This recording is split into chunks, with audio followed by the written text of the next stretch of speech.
السلام عليكم ورحمة الله وبركاته. ازيكم يا حبايبي؟ عاملين ايه؟ النهارده جايين مع بعض في فيديو جديد. فالنهارده وصفتنا حلوة جدا جدا باذن الله هتعجبكم زي ما انتم شايفين كده. عندي بقى تربية كده حلوة وزي الفل اهي زي ما انتم شايفين.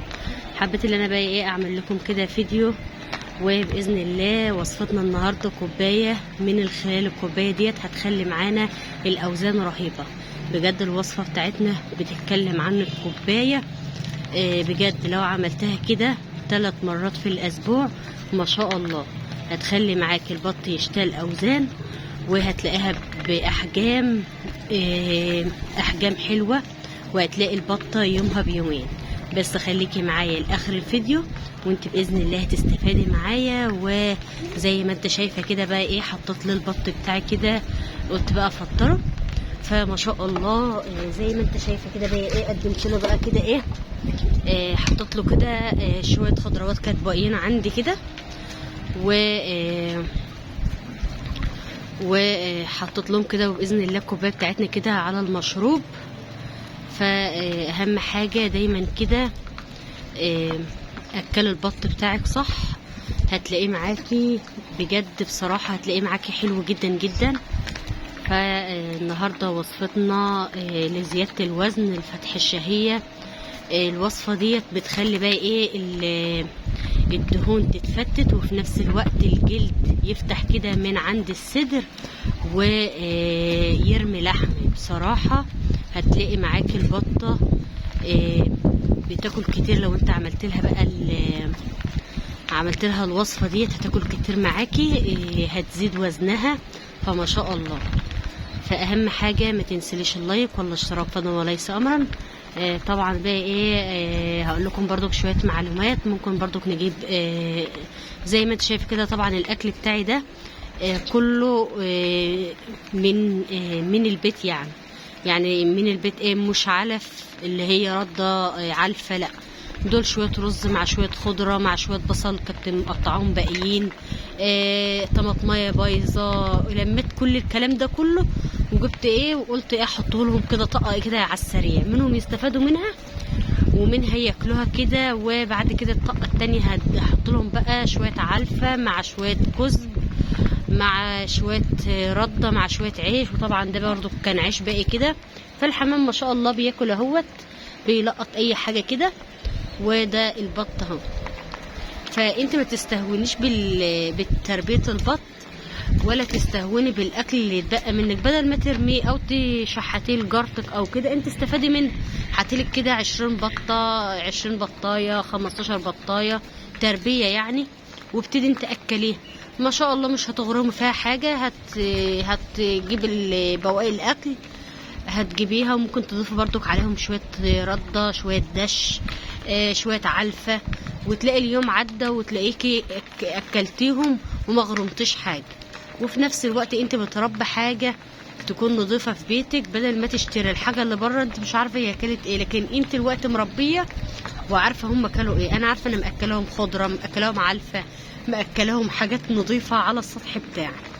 فده بصراحه ده رقم واحد. اهم حاجه انت رب الحاجه من تحت ايديكي هتلاقيكي بتاكلي حاجه مضمونه احسن ما تاكلي حاجه من بره. وشويه عيش زي دولت بتبتدي ان انت تاكليهم للطيور عندك. وطبعا انا مربيه حمام اهوت وما شاء الله يعني ما شاء الله حلوين جدا جدا. واكله كده كلتها مغذيه لان الخضره كلتها حديد كلتها كالسيوم فيها كميه حديد جامده. فانا بحب ان انا اضيف لهم الخضره كده وارميها لهم هم ياكلوها كده. وطبعا ممكن تجيب لهم برسيم، ممكن برسيم كده تخرطيه. ده بقى لو عندك بقى او عند جارتك تجيبي لك شويه منها وتخرطهم خرط ناعمه وتضيفهم على الاكل. برضو البرسيم ده حلو جدا جدا. بس بصراحه يعني انا ما فيش عنده كده وما بشحتش من حد. ممكن اشتري ربطه كده بتتباع بالربط الصغيره وكده. ده وقت ما بحب اكل الطيور بتاعتي. فما شاء الله زي ما انتم شايفين كده البط كله حيويه كله نشاط. والنهارده بقى كل كلامنا عن عن الكوبايه بتاعتنا الجميله. وصفتنا حلوه جدا جدا، هتفتح شهيتهم على الاكل، هتخليهم ما شاء الله احجام واحده، ما تلاقيش بطه دبلانه بطه كده. شوفوا زي ما انت شايفه كده، الدكوره مقاس واحد، النوتي مقاس واحد، فما شاء الله تلاقيهم كده ايه، مفيش حاجه دبلانه فيهم، مفيش حاجه اضعف من التانيه، وتلاقيهم كده ايه بيزيدوا معاك، يومهم بيبقى بيومين. فيا رب كده الفيديو بتاعي يعجبكم كده النهارده. اهم حاجه ما تنسليش اللايك ولا الاشتراك، فضل وليس امرا. بجد بجد الوصفه بتاعتنا رهيبه. فهنجيب لهم بقى شويه ميه، احنا حطينا لهم كل حاجه ناشفه، يعني مفيش فيها ايه، كله ناشف. شويه رز مع الخضره، ما شاء الله كلتهم هايصين همت في الاكل، وما شاء الله حلوين. فيا رب كده يدومها نعمة علينا، ونشوف الحاجة الصح نعملها. فبإذن الله ربنا كده هيبارك لك ويبارك لنا. فتعالوا نشوف الوصفة بتاعتنا، وبإذن الله هتعجبك وهتعتمديها للطيور عندك. فتعالوا نشوف الطيور بتاعتنا كده ما شاء الله اهي. بس بدلكم كده جولة كده في الطيور بتاعتنا، ما شاء الله حلوين جدا جدا. فتعالوا نحط الوصفه بتاعتنا الرهيبه. الكوبايه بجد هتخلي معانا، هتفرق مع البط. فانا بقى ايه، كنت معطشاهم برضك وما حطيت لهمش ميه عشان يقدروا ان هم يستفادوا بالكوبايه بتاعتي ديت ويشربوها، و بجد بتزود الوزن بطريقه رهيبه. فتعالوا نجيب الميه بتاعتنا على رتل ميه، كوبايه على رتل ميه، وتعالوا نشوف الوصفه بتاعتنا بتتكلم عن ايه ووصفتنا ايه النهارده. جبنا بقى كده معانا رتل ميه، ومعايا كده كوبايه من كوبايه الحلو. طبعا ما شاء الله حلوه جدا جدا. بجد الكوبايه ديت هتفرق مع البط معاكي. ما تستهونيش بكوبايه الحلبة. طبعا انا غليتها وسبتها كده على نار هاديه، وبدات اللي انا هضيفها كده للبط كده. طبعا انا صفتها وشلت الحبوب خالص، وحطيتها برضو مع الاكل اللي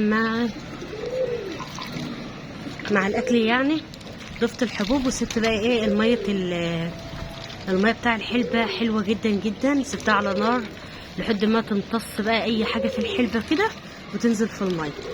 فكده بجد بصراحه الحلبة زياده وزن، بترمي لحم معانا، بتفتح الشهيه، بتخلي معاك. شوفوا هم كلوا هم وبداوا هيشربوا بقى كميه الميه دي كلتها. هتفرق مع البط بجد، كلتها غذاء، كلتها فيتامينات، فيتامينات دي، فيتامينات سي. الحلبة ما شاء الله لا يعلى عليها، حلوة جدا جدا. لو انت استمريتي للبط معاكي يعني على طول كده 3 مرات في الاسبوع، وممكن 4 كمان، ما فيش منها اي ضرر خالص. بس ما يكونوش تعبانين، ما يكونش عندهم اي اسهالات، تقدري انت تضيفيها. لكن لو عندهم اسهالات وتعبانين ما تضيفيش حلبة. طبعا هي ديت الحلبة لزيادة الوزن، بجد رهيبة رهيبة رهيبة. هتخلي معاكي البط، هتفرق مع البط معاكي. زي ما انت شايفه كده، انا على طول بعمل لهم كده 4 مرات 3 مرات. يعني بحطها، تقولي احط قد ايه حلبة؟ احط 3 معالق حلبة على كوبايه، على كوبايتين حلبة او كوبايه. بس انا بصراحه بحط 3 معالق على كوبايتين حلبة. ببتدي ان انا بقى ايه اعمله لهم كده مره الصبح، ومره ممكن العصر، ممكن مره تاني يوم بغطى عليها واسيبها لتاني يوم. فما شاء الله بجد رهيبه رهيبه رهيبه. ورهيبه برضو للحمام. فبصراحه مفيده جدا جدا لاي طيور عندي. فيا رب كده الفيديو بتاعي يعجبكم كده النهارده. اهم حاجه ما تنسليش اللايك ولا الاشتراك، فضل وليس امرا. طبعا زي ما انا بقول لك كده، هي حلوه للطيور، اذا كان فراخ، اذا كان حمام، اذا كان بط، ضيفيها لاي طيور عندك، ما فيش فيها اي ضرر خالص. فيا رب كده الفيديو بتاعي يعجبكم كده النهارده. اهم حاجه ما تنسليش اللايك ولا الاشتراك، فضلا وليس امرا. عايزك كده دايما تشجعني باللايك والاشتراك والكومنت الحلو. مع السلامه، ما تنسيش اللايك.